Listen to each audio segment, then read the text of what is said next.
যখন আপনি মারা যাবেন, দুনিয়া থেকে বিদায় নেবেন, মানুষজন কেউ বলবে না আজকে বৃষ্টির দিন দাফন করিস না, কেউ বলবে না যে তারা 2টা দিন রাখ, কেউ বলবে না।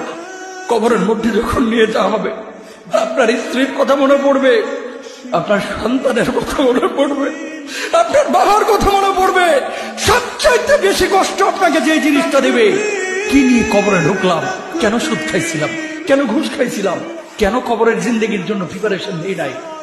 দুনিয়ার জিন্দেগিতে একটা মামলায় ফেসে গেলে সুপ্রিম কোর্টে যাওয়া যায়, উচ্চ আদালতে যাওয়া যায়। আখিরাতের জিন্দেগিতে কোনো মামলায় ফেসে গেলে পালাবার কোনো আর পথ নাই। চলে যেতে হবে।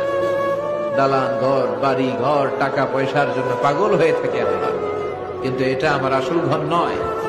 যেই গোসলখানাটারে আমি এত সুন্দর করে টাইলস করে ইটালিয়ান ফিটিংস দিয়ে বানালাম, আমার জীবনের শেষ গোসলটা কি ওই গোসলখানায় হবে?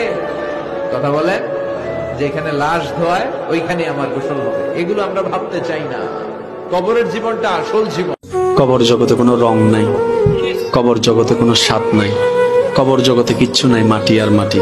হ্যাঁ, যদি আপনি মালিককে খুশি করে যেতে পারেন, অন্ধকারটাও আলোকিত হয়ে যাবে। কষ্ট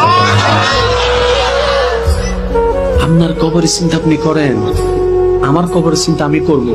আপনি আমাকে বেশি থেকে বেশি উৎসাহ দিতে পারবেন ভাইয়া।